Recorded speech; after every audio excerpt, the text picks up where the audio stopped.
Stell dir vor, du wanderst auf einem Pfad hoch oben in den Bergen, über den Wolken, wo der Himmel die Erde berührt.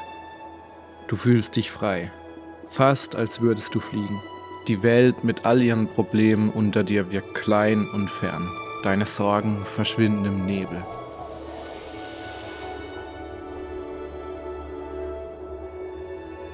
Klare, frische Luft füllt deine Lungen, während die Stille um dich herum fast greifbar wird. Jeder Schritt auf dem Pfad, jeder Atemzug bringt dich näher zu dir selbst. Die Grenzen verschwimmen und plötzlich wird dir klar, hier oben ist alles möglich. Das ist die Magie des Wanderns in den Bergen. Das Gefühl, über allem zu stehen, wo die Zeit stillsteht und du in der Unendlichkeit schwebst.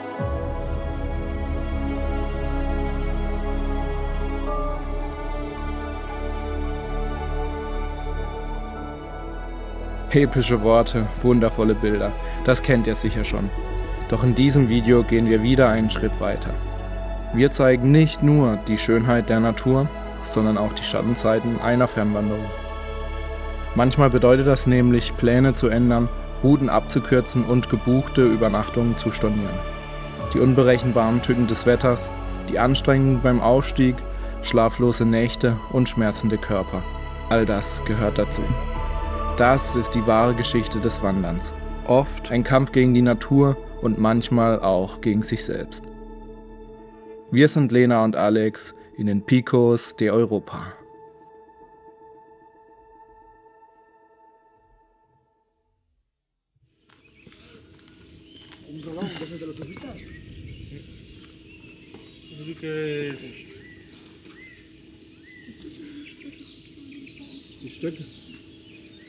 Ja, zugegeben, es ist eine sehr unromantische Art, eine Fernwanderung zu beginnen.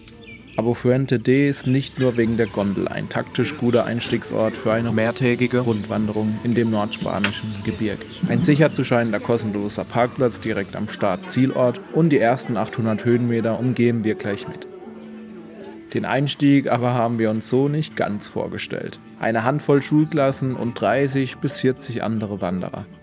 Alle wollen sie mit der kleinen Gondel hoch auf knapp 1900 Meter. Übel nehmen wir das keim. Sie hatten wahrscheinlich alle den gleichen Gedanken wie wir. Anfang Juni ist in den Picos noch wenig los.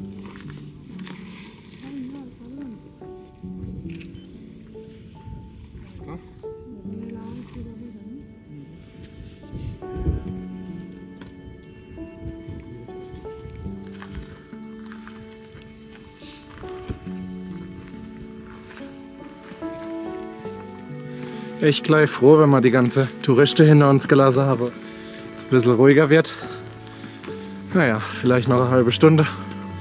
Ich glaube, dann sehen wir da keine Leute mehr. Selbst im Internet waren seit Tagen alle Fahrscheine für frühe Fahrten vergriffen. Und auch an der Kasse wurden wir verdrößend mit dem 11:30 Uhr Ticket. Na super. Das bedeutet, wir starten eine 8-Stunden-Wanderung um 12 Uhr.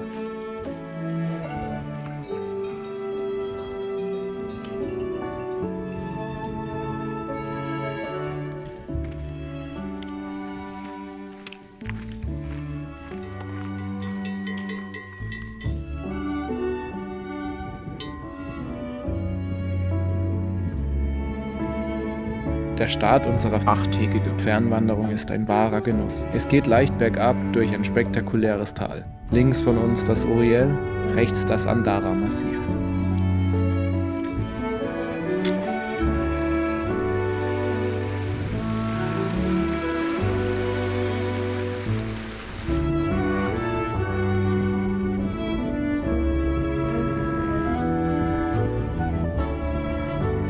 Noch wirkt das Ganze recht idyllisch, nicht wahr? Wir wären aber nicht wir, wenn wir direkt am ersten Tag einen kleinen Umweg einschlagen. Oder wie es unser Reiseführer aus dem Internet formuliert, this detour is hard. Wir sind jetzt knapp 3 Stunden unterwegs. 10 Kilometer haben wir hinter uns gelegt in der Zeit. Etwas unverhofft begann jetzt der Anstieg, beziehungsweise natürlich sind wir erstmal an der Abbiegung vorbeigelaufen. Aber es war auch jetzt gar nichts angeschrieben. Jetzt geht's 1100 Meter nur den Berg hoch. Da ganz nach hinten.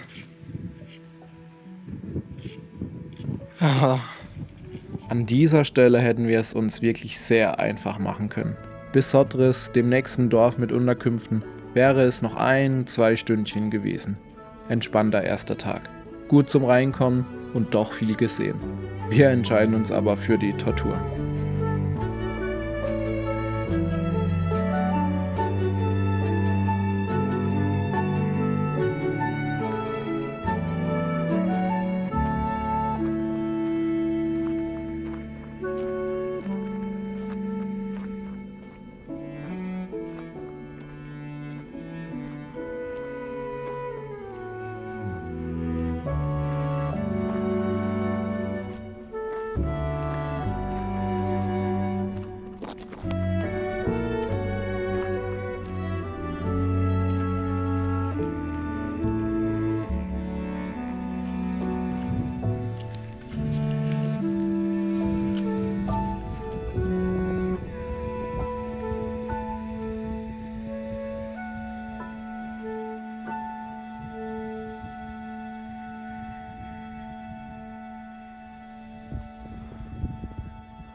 Wir hatten im Vorhinein wirklich gehörigen Respekt vor diesem Anstieg. Steilheit, Dauer, unsere schwindenden Kräfte. Aber die größte Sorge bereitet uns die Beschaffenheit des Weges. Einen solchen gibt es genau betrachtet auch gar nicht. Es gilt nur, irgendwie hochzukommen. Zur Not auf allen Vieren. 4 Stunden lang geht es nur bergauf. Höchstbelastung auch für unsere Nerven. In dem einen oder anderen Moment lagen die auch mal blank. Und dann war da ja noch der finale Kletterpart.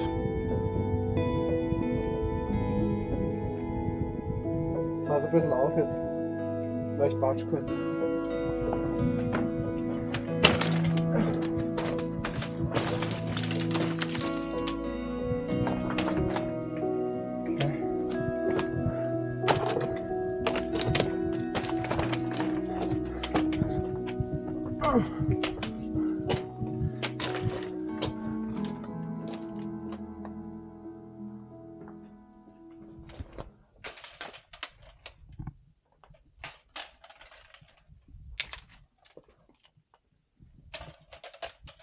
Weg nicht doch.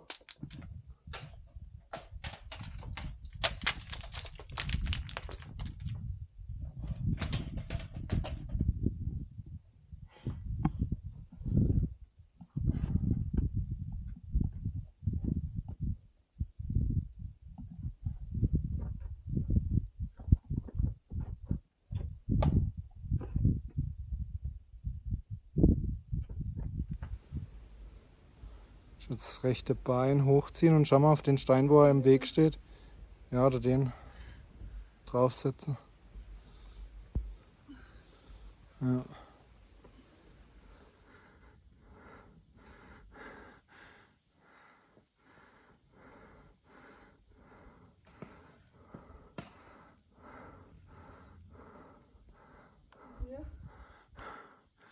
Du musst dich festhalten oben. Ja. Dann rumdrücke.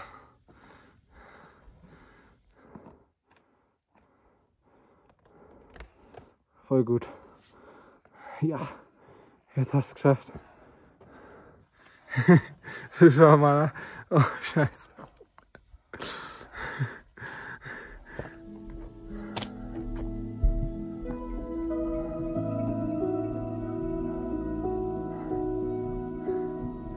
Keine Ahnung, ob wir diesen Weg eingeschlagen hätten, wenn wir so richtig gewusst hätten, auf was wir uns da einlassen. Was nun zählt, ist aber nur, dass wir ihn gemeistert haben. Und das zusammen.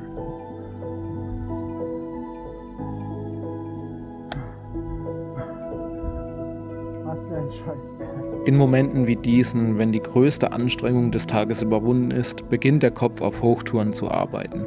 Es scheint ein verrückter chemischer Prozess in Gang zu kommen, der ein Hochgefühl auslöst. Die Strapazen geraten in Vergessenheit und man kann die Schönheit der Natur in vollen Zügen genießen. Dennoch bleibt der Wunsch, endlich das Ziel zu erreichen.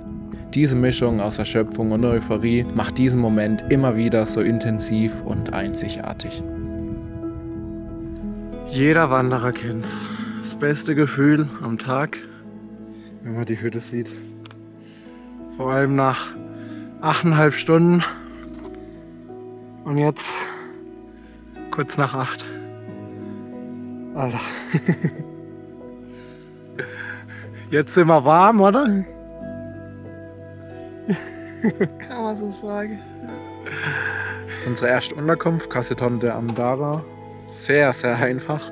Hat Platz für 16 Leute. Wir haben das große Glück, dass wir nur zu 6 sind. Im unteren Bereich gibt es quasi nur den Essensbereich und den Küchenbereich. Und direkt oben drüber wird geschlafen. Keine Dusche, kein Klo. Immerhin gibt es Trinkwasser, wobei da drüber steht, dass es nicht garantiert wird, dass es trinkbar ist. Aber ansonsten, ja, einfach mal ein bisschen einfacher mal wieder leben.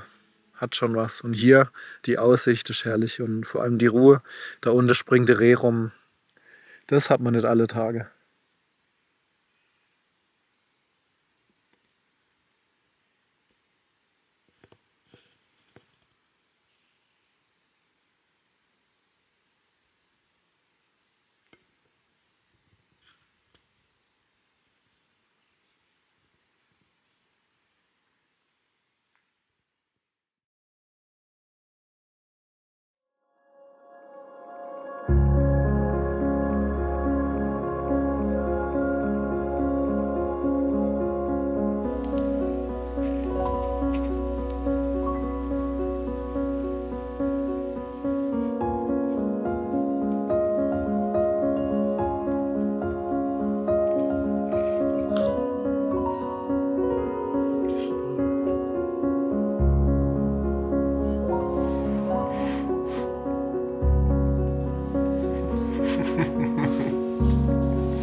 Wenn man jetzt unsere erste Nacht damals in Korsika in Erinnerung ruft, dann war diese Nacht echt erholsam. 2 von den anderen 6 hier haben geschnarcht. Und wir haben ja gestern nicht geduscht und zwar alles sehr klamm und klebrig. Und ich weiß nicht, ob ich dauerhaft gefroren oder dauerhaft geschwitzt habe. Aber irgendwie fühle ich mich jetzt gerade ganz gut erholt. Lena, wie geht's dir? Ja, ich habe eher, also ich habe glaube ich 2 erst geschlafen. Aber dafür geht es jetzt tatsächlich. Ja, ich weiß gar nicht wieso. Aber alles gut. Die Körper konnte sich ganz gut erholen, denke ich. Klar, die Wanderung gestern, ich habe es gemerkt in meine mittlerweile nicht mehr ganz so junge Knochen. Aber ja, jetzt läuft es sich eigentlich schon wieder ganz gut. Und ganz ehrlich, mit so einer Aussicht zu starten, was gibt's Schöneres? Das lässt vieles sehr schnell vergessen.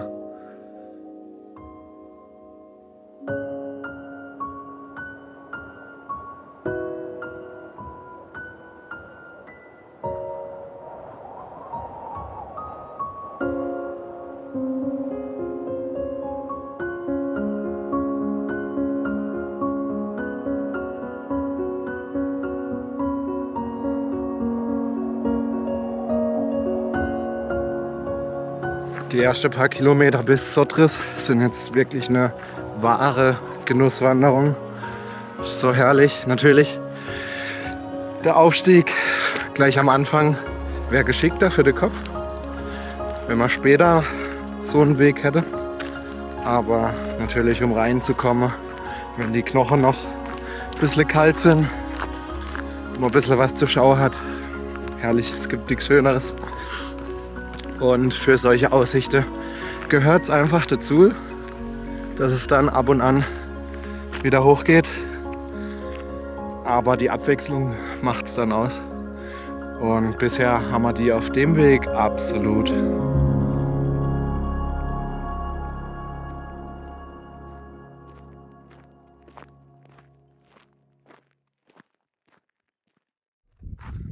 Nach einem kurzen Ausflug auf asphaltierter Straße sind wir jetzt knapp unter 1300 Höhenmeter im Nebel gefangen. Das heißt, wir laufen jetzt noch so 100 Meter runter bis Sodres im Nebel. Dann nochmal 200 Meter hoch. Und dann hoffentlich sind wir wieder bei schönem Wetter in der Sonne. Und das heißt, wir müssen uns gleich im Nebel bewölkt, aber in Sodres definitiv mit Sonnencreme eincremen, weil sonst, ihr wisst ja, wie wir sonst aussehen heute Abend.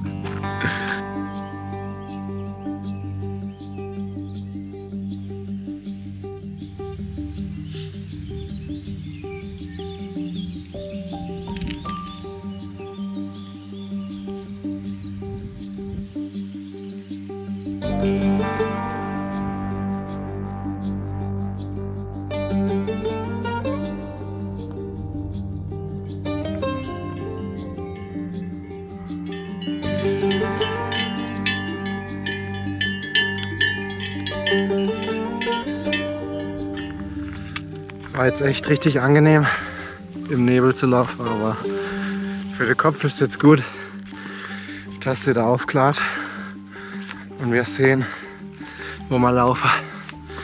Weil die Gegend hier ist so unfassbar schön und es wäre zu schade, wenn man nur im Nebel läuft. Aber als Abkühlung ist echt richtig gut.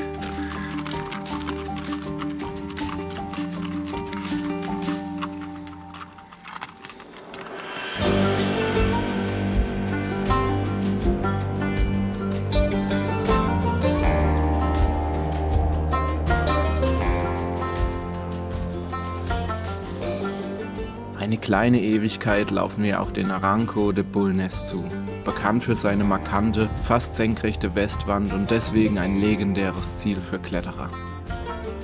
Die 7 Stunden, die wir bereits unterwegs sind, machen sich in Kopf und Körper mehr und mehr bemerkbar.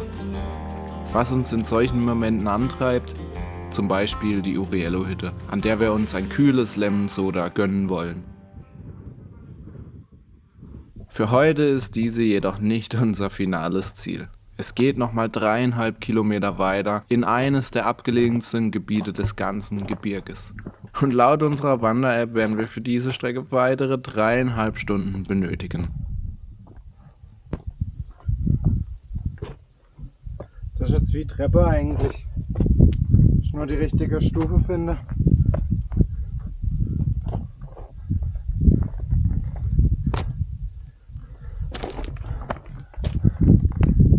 Geht's bei dir?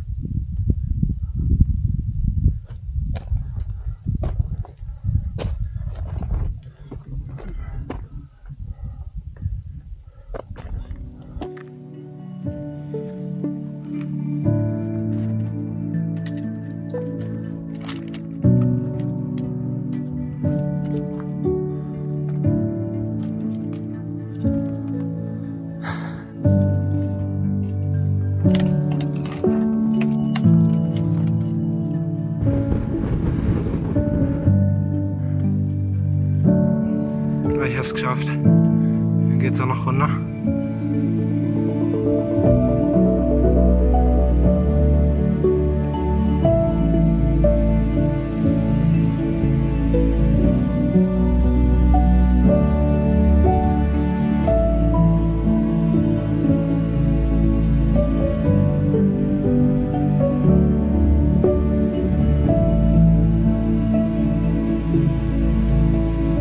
Seit Stunden können wir nicht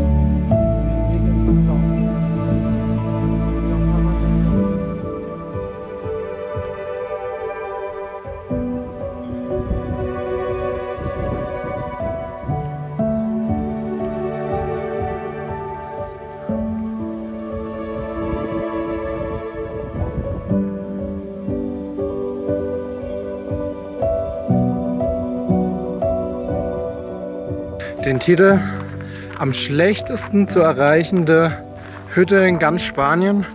Die hat die nächste Hütte definitiv verdient. Lecco mio, war das ein Weg. Und dann sieht es auf Komoot immer nach relativ wenig aus. Okay, die Restzeit war immer noch sehr sportlich, aber was wir jetzt hier geklettert sind und wie gefährlich die Stücke teilweise waren, sowas haben wir jetzt nur sehr, sehr selten erlebt. Und auf dem... Vielleicht 3 Mal oder so. Ja, mehrmals. Und jetzt auf dem letzten Stück ganz oben noch ein anderes Paar getroffen. Ich glaube, die sind in die andere Richtung gelaufen. Ansonsten haben wir auch gar niemanden mehr getroffen. Aber mich wundert es aber überhaupt gar nicht.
Nach jetzt 2 Tage auf Hütte und 2 Wanderungen und noch etliche vor uns, stellt sich bei mir zumindest schon wieder so ein kleines Gefühl der Demut ein.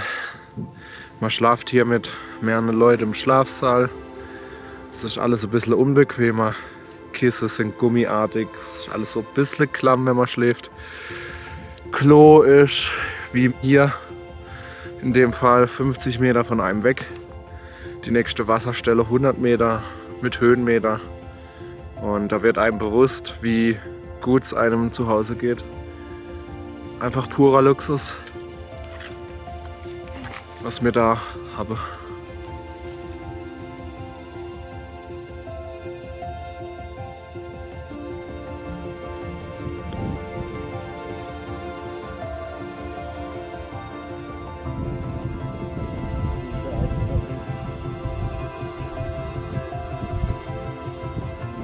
Die ersten 3 Stunden heute schließen sich nahtlos an die letzten 3 vom Vortag an.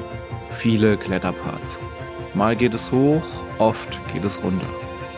Ausgeschlafen und am Morgen aber kein Problem für uns. Es macht uns heute sogar teilweise richtig Spaß.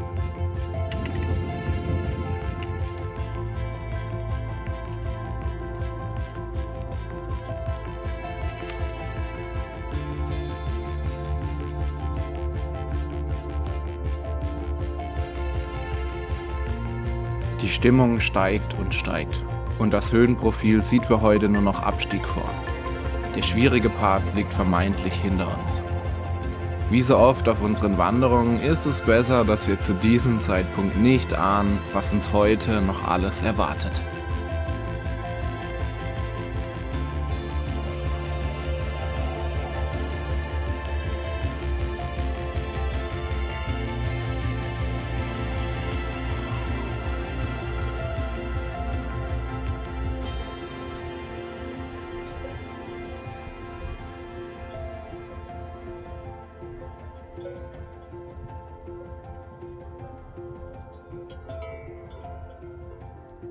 Spätestens jetzt mal sich die erste Abnutzungserscheinung ist sichtbar.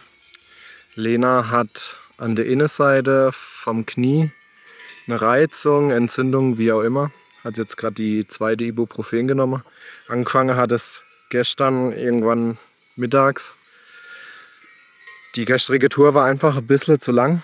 2 Stunden, vor allem das Klettern, krass runtergehen und dann wieder hoch und dann wieder runter und dann wieder hoch und dann wieder runter bis zur Hütte. Das war einfach 2 Stunden zu lang. Und jetzt auch heute Morgen. War jetzt nicht ohne. Aber wir sind frohen Mutes, dass jetzt der Weg ein bisschen humaner ist. Kein Klettern mehr. Und dann vielleicht löst die Ibu das Problem so ein bisschen. Ansonsten müssen wir einfach gucken, ob wir die nächsten Tage, die nächste Etappe ein bisschen abkürzen. Die ein oder andere Etappe vielleicht komplett wechseln oder komplett abbrechen, weil es ist ja immer noch unser Urlaub, gell? Ja, ich habe keine Lust, die nächsten Wochen mit Knieprobleme rumzulaufen. Ich meine, da habe ich, glaube ich, jetzt aus der 100 Kilometer Tour gelernt. Das Schienbein merke ich ja heute noch ab und zu. Ja, muss nicht sein. Schmerzen von 1 bis 10 mit dem Knie. Ja, mit Ibo ist gut. Wie viel? Heute Morgen war es schon arg. Ich würde sagen 8, 7, 8. Echt so arg? 9 ist Abbruch. 10 ist Sterbe. 7. Oh oh.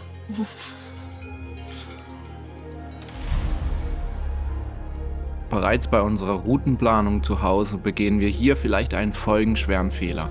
Wir kürzen die vorgesehene Route ab und steigen nicht nach Bulnes runter. Folgen stattdessen einen direkteren, steileren, aber auch spektakuläreren Wanderweg. Dies rächt sich bereits früh, denn So oft den vermeintlich falschen Wanderweg sind wir auch noch nie gelaufen wie hier. Echt sehr selten markiert und ohne Komoot oder GPS-Gerät allgemein keine Chance. Du bist verloren hier.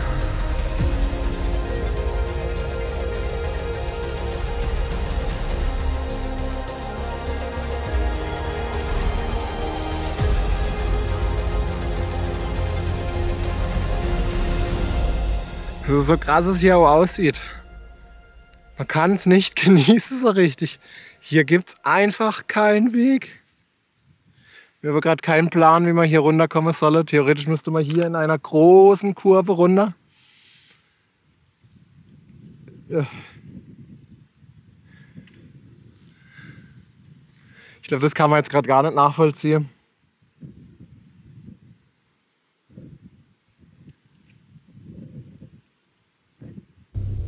mit Markierungen wäre der Weg wahrscheinlich halb so wild. Wir aber kommen schon nach wenigen Sekunden ohne Blick aufs Smartphone wieder vom Pfad ab. Und das kann schnell gefährlich werden an einem so steilen Hang. Und dass wir niemanden sonst hier treffen, ist gut fürs Abenteuerfeeling, aber sicher fühlen wir uns nicht. Komplett auf uns gestellt. Irgendwie aber kommen wir im Zickzackmarsch langsam voran. Im Nebel ändert sich die Natur auch allmählich. Weniger alpines Gelände, weniger Geröll, mehr Pflanzen, andere Hürden.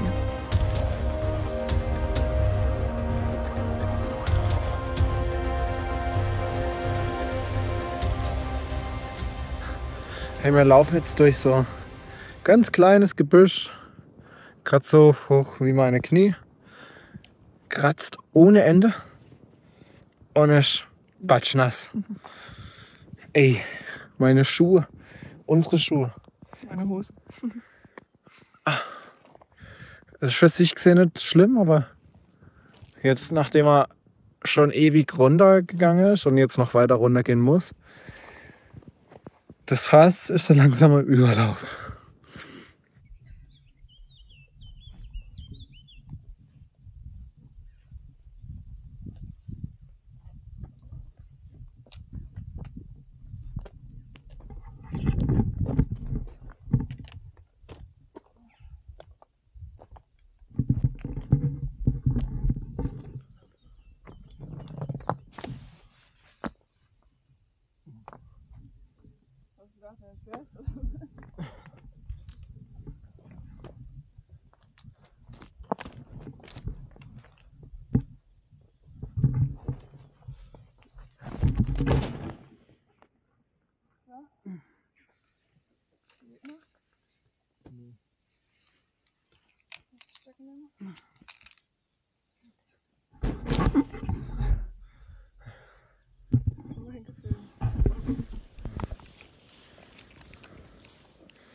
So absurd es vielleicht für manchen Abenteurer klingen mag. Die Erleichterung ist groß, als während der Karisschlucht in der Ferne Touristen sehen, auf dem berühmtesten aller Wanderwege in den Picos.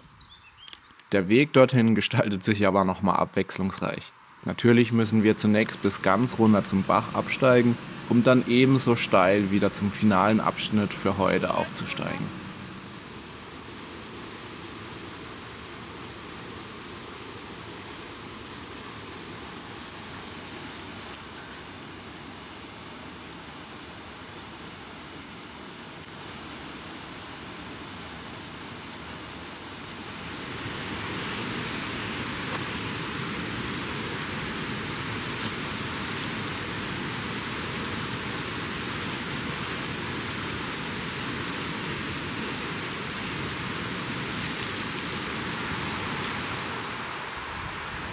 Du denkst kurz mal, jetzt bist du wieder auf einem Weg und dann zack, ist was eingebrochen. Oder ja, der Weg endet einfach so weg. Ja, klar. Ich wundere mich nicht, dass wir seit 7 Stunden 42 keine einzige Person sonst gesehen haben. Niemand ist so dumm und wandert diese Route. Das letzte Drittel gestaltet sich dann endlich versöhnlich. Einfacher Weg, keine Steigung, kein Klettern, Markierungen, spektakuläre Aussichten. Und eine tierische Begrüßung zurück in der Zivilisation.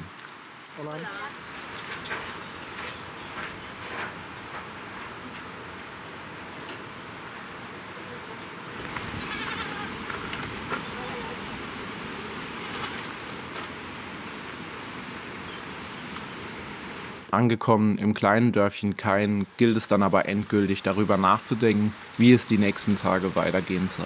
Immerhin gibt es hier eine vernünftige warme Dusche und einen Schlafsaal ganz für uns alleine. Dafür wenig Internet, um sich etwa über das kommende Wetter zu informieren.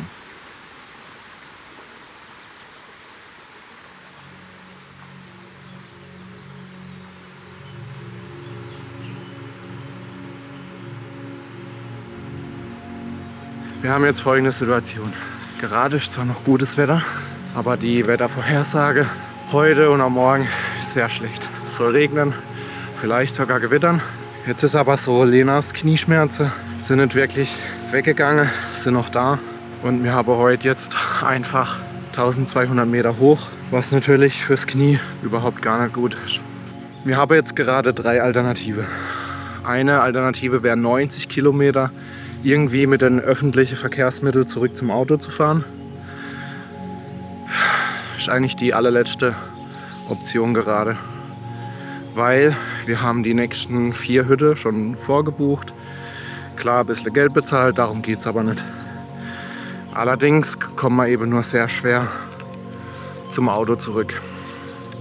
Wenn wir jetzt aber weiterlaufen, dann müssen wir safe die nächsten 3 Hütten auch nehmen, beziehungsweise mindestens 3 bis 4 Tage einfach weiter wandern. Das heißt, wenn wir jetzt weiterlaufen, haben wir gar keine Alternative mehr. Morgen, übermorgen, wie auch immer. Die zweite Lösung wäre jetzt gewesen, ins nächste Dörfle zu laufen, dort zu übernachten und dann morgen weiter zu laufen entlang der Straße. Dann wäre allerdings die Wanderung hier beendet tatsächlich. Und alle Hütte wäre quasi futsch. Wir haben uns jetzt dazu entschieden, die Steigung hier einfach mal zu probieren. Lena guckt, was das Knie so macht, ohne Schmerzmittel. Wir haben jetzt 2 kurze Tage vor uns, dann allerdings einen richtig heftigen Tag nochmal mit 9 Stunden und anschließend, so haben wir es jetzt ein bisschen umgeplant, nochmal 2 leichtere Wanderungen.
unsere Körper haben so ein bisschen klein beigegeben.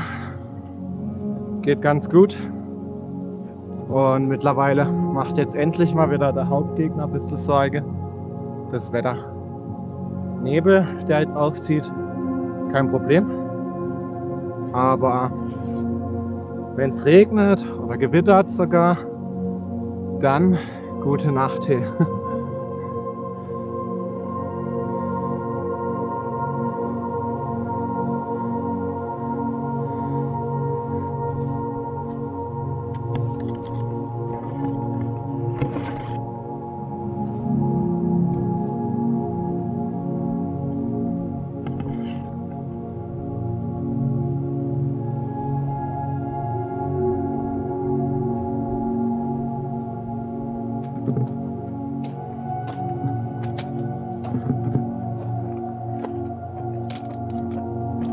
Oh, Achtung.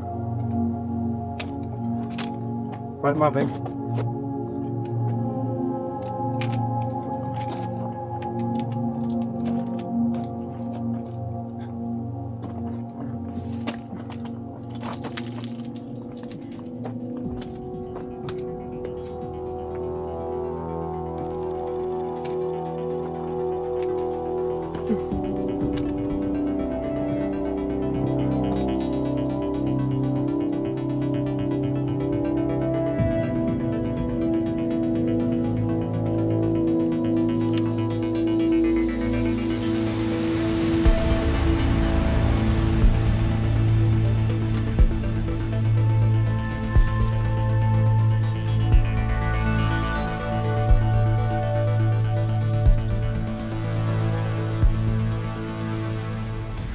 Seit wir jetzt das zweite Mal im Nebel angekommen sind. Jetzt nicht heller, weil wir der Sonne entgegenkommen. Es wird immer dunkler. Gleichzeitig hat es jetzt im Rücken von uns angefangen zu donnern, zu brummen. Ist eine Sache, wenn man das Gewitter, die schwarze Wolke vor sich sieht. Und nochmal was ganz anderes, wenn man komplett in Nebel läuft.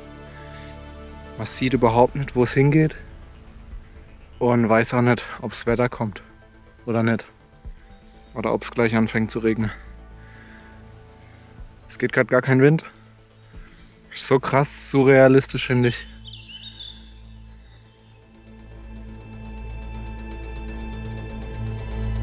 Fängt an zu regnen, gell?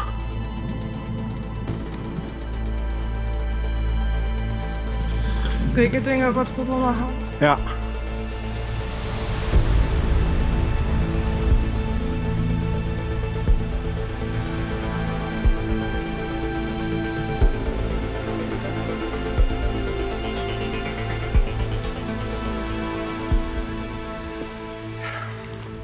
Jetzt erwischt es uns gerade komplett. Und wir haben keine Chance, irgendwo Pause zu machen, ohne zu stehen. Wir sind jetzt auch relativ frei am Hang. So einfach gucken, dass wir jetzt weiterkommen. Aber es sind fast noch 2 Stunden bis zur Hütte. Jetzt müssen wir mal gucken. Ja, solange der Weg so bleibt, wie er jetzt gerade ist, ist okay. Hoffentlich keine Kletterparts. Und das ist Gewitter.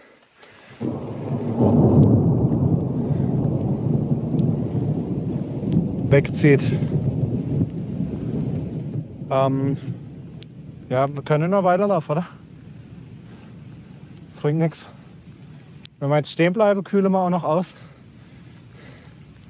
Weißt du? Um uns rum die Berge sind viel höher. Weiter? Das sieht ja nicht die Berge. Doch, das sind höhere Berge.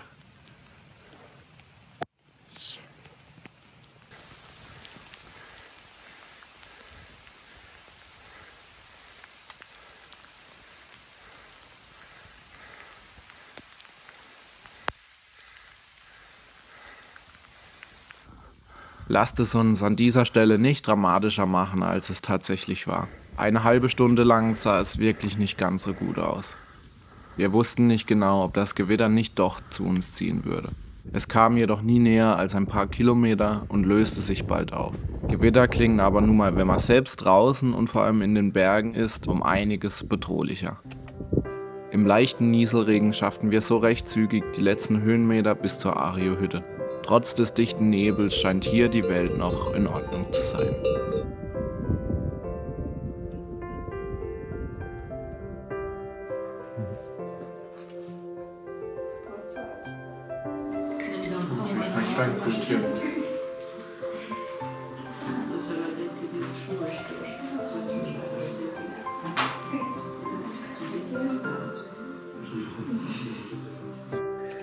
Wer sich fragt, wie so auf einer Hütte geduscht wird, das haben wir uns erst auch gefragt. Und hier ist eine Hütte, die hat sehr mit Wassermangel zu kämpfen und deswegen bekommt jeder Gast auch nur 4 Liter zum Duschen. Die 4 Liter sind tatsächlich warm und das ist ja ausreichend, um sauber zu werden und um sich ein bisschen aufzuwärmen. Mehr ist nicht. Ich zeige euch mal, wie das ausgeht.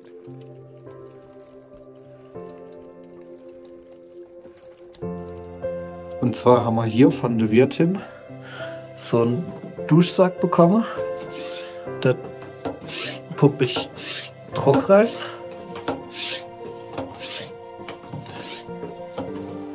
Und dann habe ich hier quasi Wasser.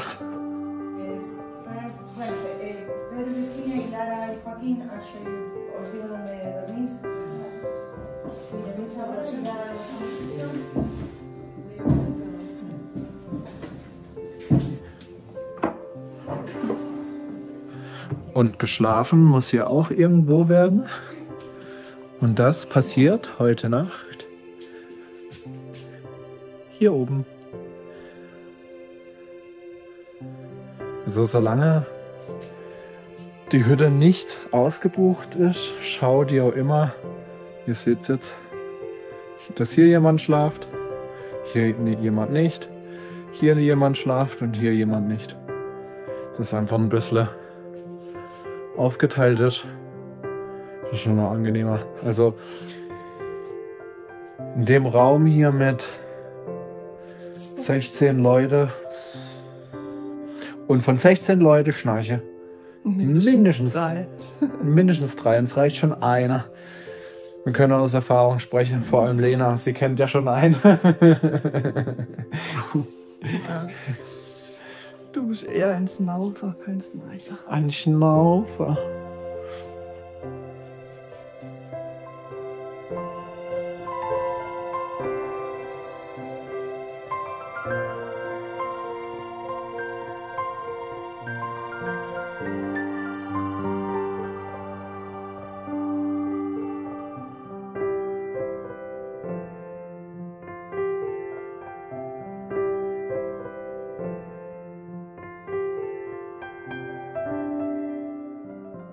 Es ist ja so, wir haben kurz überlegt, unser Zelt hier mitzunehmen, um vielleicht Geld zu sparen, beziehungsweise uns nicht da in die Schlafsäle reinzulegen. Aber ey, bei solchem Wetter, es tröpfelt. Aber es hat Nebel, das heißt, du hast 100% Luftfeuchtigkeit, du bist draußen und alles ist sofort nass.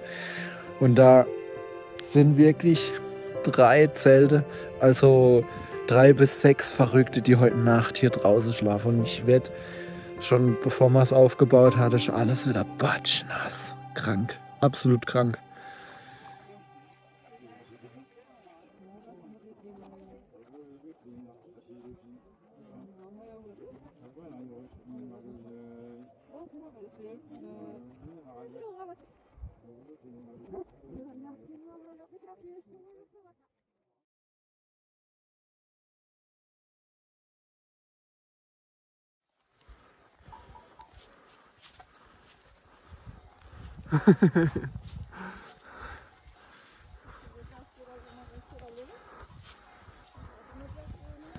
Wie man sehen kann, ist das Wetter auch heute Morgen noch bescheiden. Neblig, ohne Smartphone, ohne Karte oder wie auch immer, Kompass keine Chance irgendwie zu navigieren. Die Wirtin von der Hütte hat auch jetzt gesagt, wir müssen einen anderen Weg nehmen, als den wir geplant haben. Bedeutet ein Umweg, aber ein etwas leichterer Umweg, so dass wir zwar eine längere Strecke haben, aber genauso lang hoffentlich unterwegs sind. Heute wäre nämlich tatsächlich ein kurzer Tag, der kürzeste Tag auf unserer geplanten Wanderung. Und wir hoffen einfach, dass es mal ein bisschen wärmer jetzt wird, weil Junge. So kalt. So kalt. So kalt. Wow.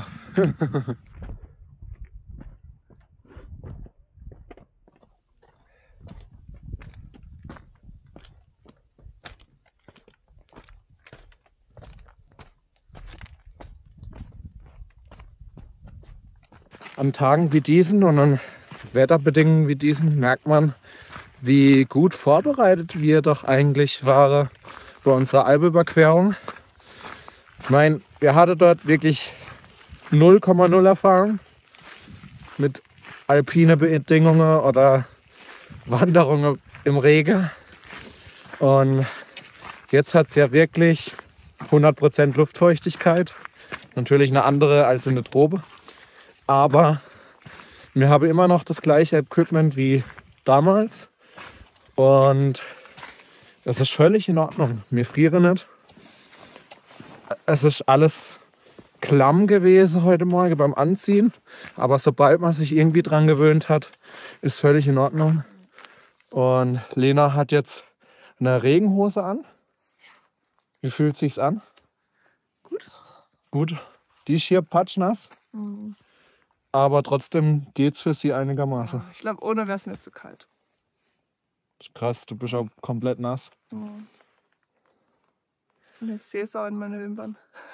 Ja. Es macht uns wirklich gerade nichts aus. Und der Weg hier ist jetzt das erste Mal seit 5 Tagen echt richtig gut begehbar. Und wir kommen voran. Und natürlich bei schönem Wetter könnt ihr hier eine Pause machen und da. Aber bei so einem Wetter ist einfach wichtig, dass man vorankommt. Wir sind froh, den anderen Weg, den längeren Weg genommen zu haben, aber ohne große Kletterstelle.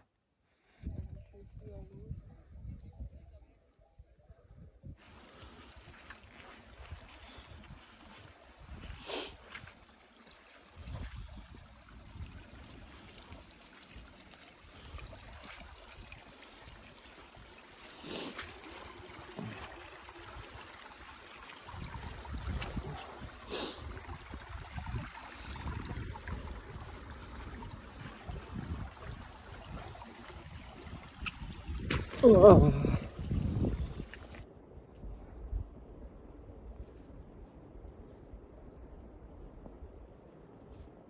Und hier im Hintergrund sehen wir jetzt den berühmten See Lago della Elsina. Oder heute sehen Sie nichts. Krass, es könnte jetzt auch einfach eine Abbruchkante sein und es geht der Berg runter, aber nee, tatsächlich ist das ein See. Alena erkennt es jetzt erst. Ich habe mich doch vergessen. Ah, ich ist die gekriegt. Ich dachte echt, da geht's runter.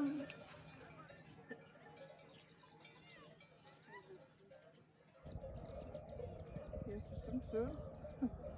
Wunderschönes.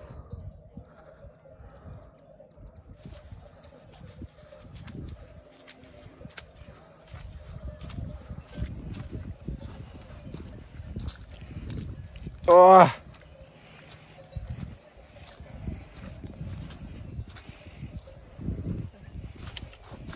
Da sieht man gefühlt tagelang gar keine Menschen.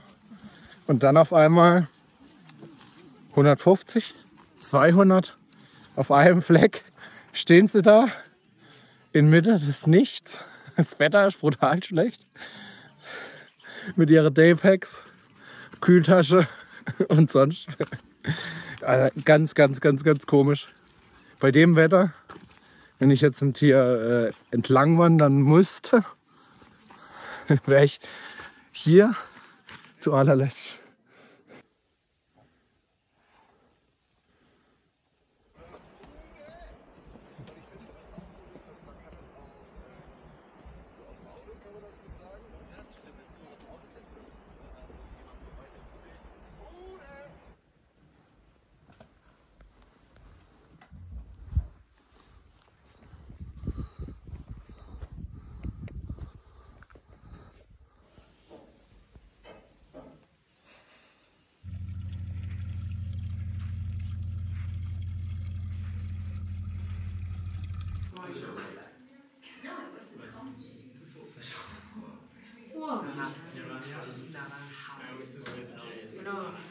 One is Andalataro and one is Naranja. One is the Siempre está flipando con...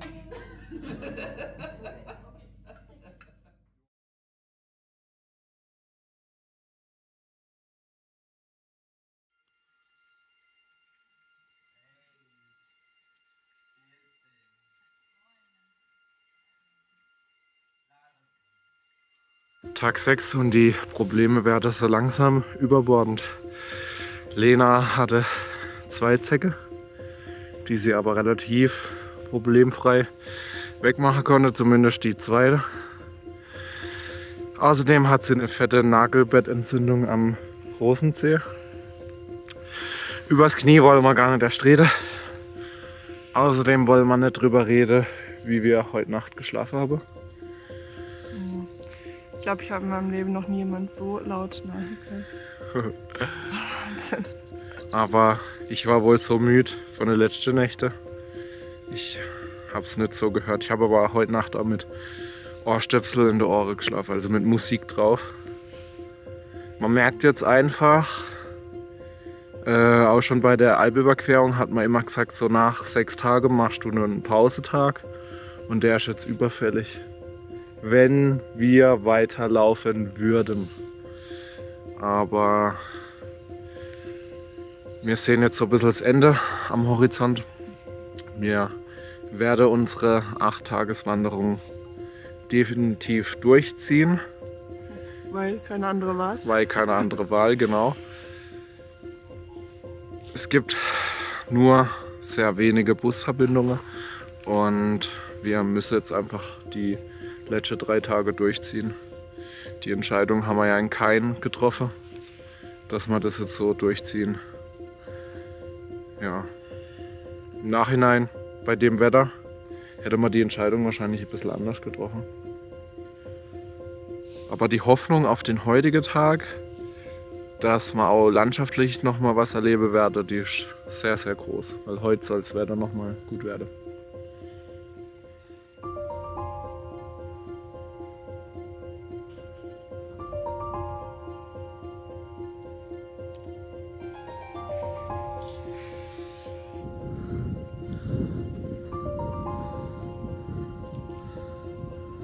Und da zeigt sie sich endlich, die alte, bekannte, die Sonne. Heute wird ein schöner Tag.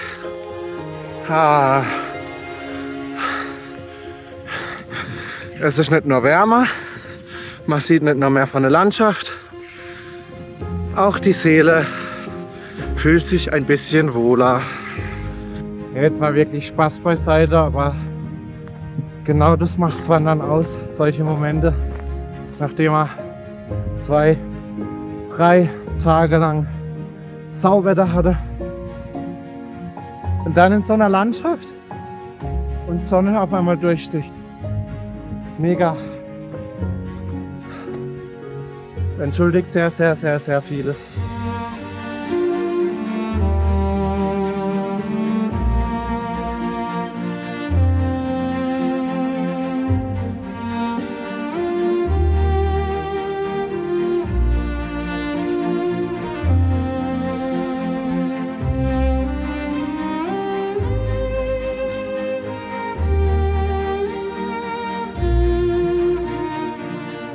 Was sich hier gerade ereignet, passiert tatsächlich sehr oft. Also dieses Zusammenspiel von aufgehender Sonne hinter den Bergen, Nebel, der mal weg ist, dann ist er wieder da und ich habe so was Krasses, Atemberaubendes, Spektakuläres noch nie erlebt. Es ist wirklich einmalig. Picos de Europa toppt alles bisher von uns Gesehene.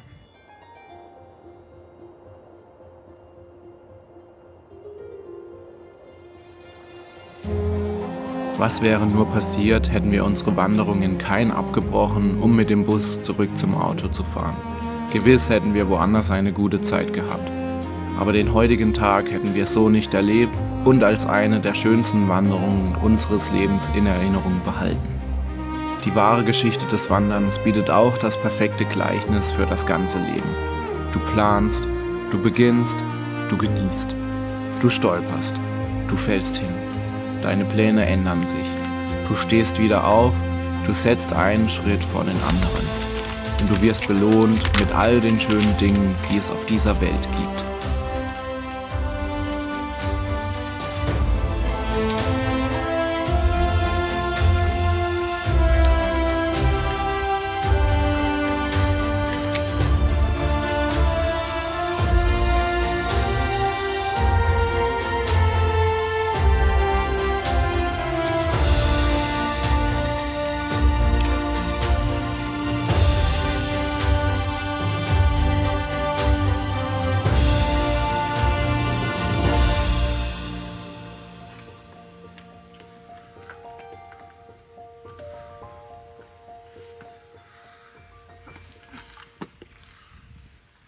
Hier links.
Gut, ich glaube, der andere Weg ist hier rum und da drüber. Dann glaube ich, Soll ich hier fahren? oben rum, oder? Ich würde ja. Aber der hat links zurücklaufen. Lass mich vor. Ja.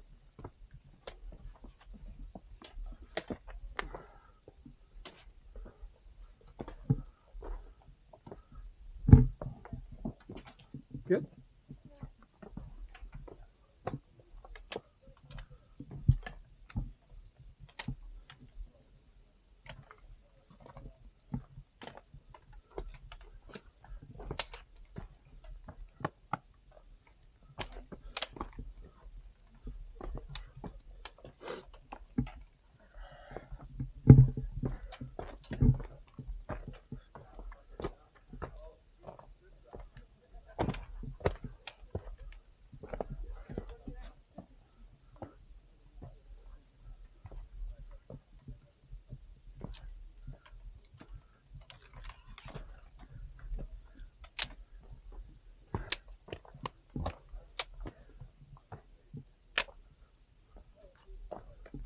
Oh ja.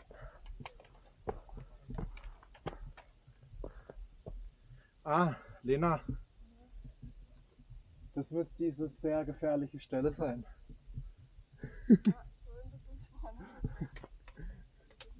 Ja.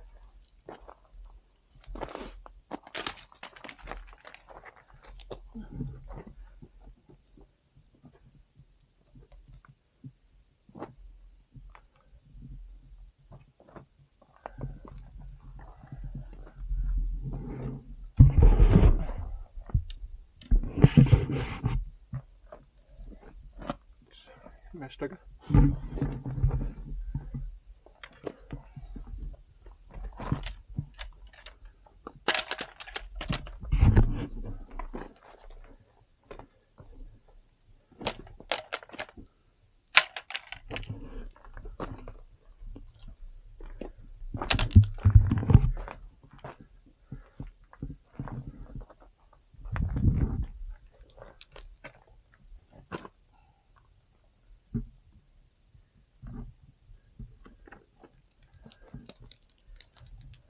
Da ist jetzt aber jemand geübt.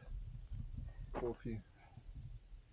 Zu dem, was Tag 1 und 2 war, das ist ja Pipifax, ne? Ja.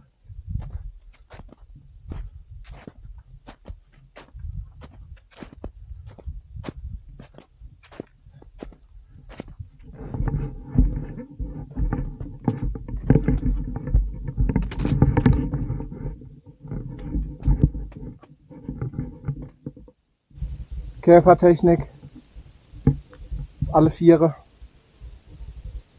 Brauchst gar nicht überlegen, da ist Schnee, das ist Eis, du hast keine Spuren. Die sind alle da drüber.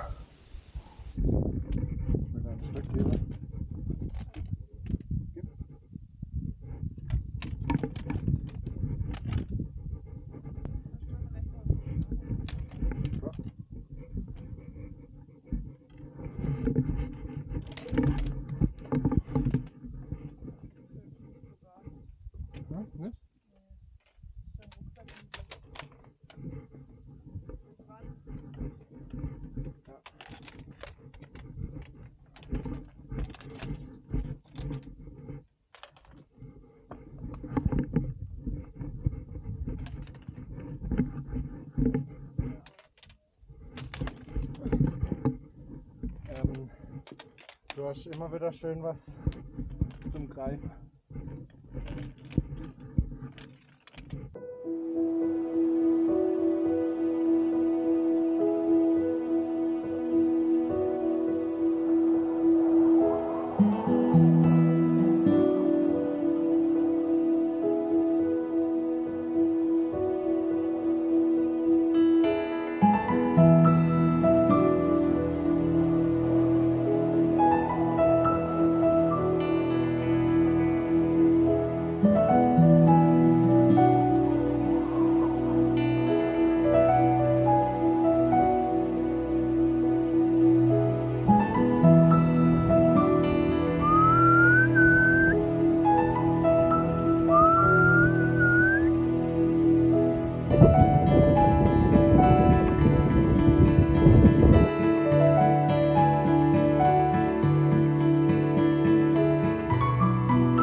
Hey.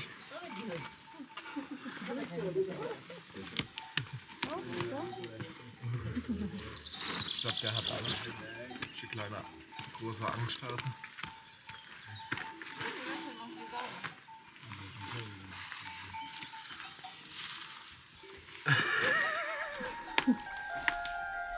Auf unserer finalen Etappe geht es jetzt hier in einem Märchenwald-ähnlichen Forest, aka Black Forest, erstmal ein paar Meter hoch, unterbrochen durch ein paar Passagen durch den Sumpf, durch den wir auch gestern schon gewandert sind. Langer Tag heute wieder vor uns, 11 Stunden vorhergesagt, aber die kriegen wir jetzt auch noch rum.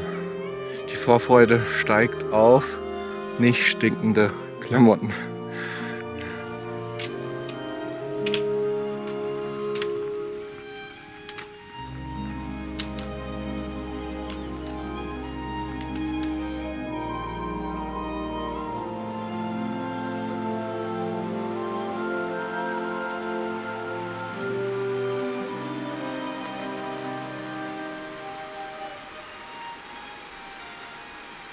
Hier in dem kleinen Dörfle Posada haben wir jetzt die echt strange, komische Situation, dass wir Luftlinie von unserem Auto nur noch 12 Kilometer weg wäre. Und wir möchten eigentlich nicht mehr wandern. Das reicht jetzt nach 7 Tagen. Das ist genug. Allerdings wäre es mit dem Auto, Taxi, Bus, wie auch immer, 1 Stunde 40, 82 Kilometer, weil da der Berg irgendwie umfahren werden muss.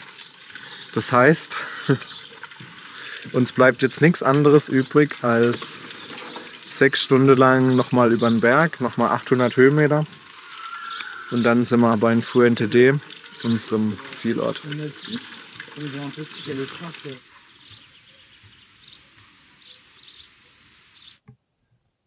Stehen wir hier gerade mitten in der Prärie, am Rande einer Kuhweide. Und da geht's hoch.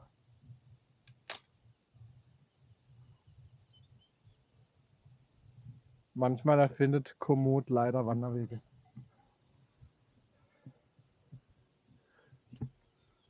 Hosen so gemacht sind bei 2 Säcke her, die man schon gehabt hat. Was mache ich? Lauf den Käse mit kurzer Hose hoch. Oh Mann.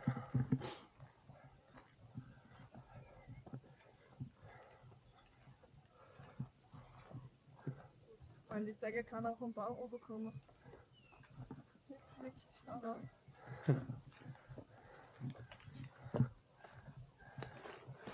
Scheiße.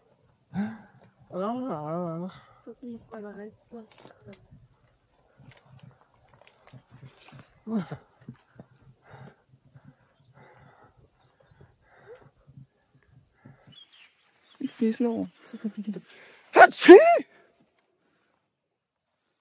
Bin ich froh, keine Allergie zu haben. Und Wadenkrämpfe heißt Cetirizin und Magnesium.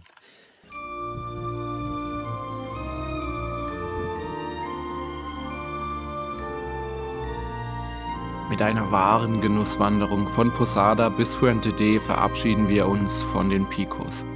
Über sanfte Hügel, bergauf und bergab, vorbei an Kühen und Pferden, schwelgen wir auf den letzten 12 Kilometer bereits in Erinnerung an diese Fernwanderung.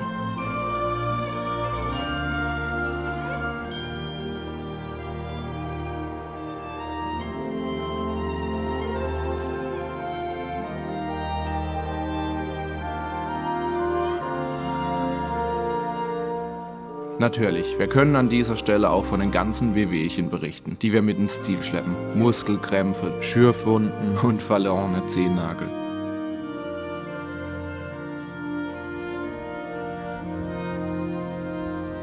In unseren Gedächtnissen wird das aber in kurzer Zeit ausgelöscht.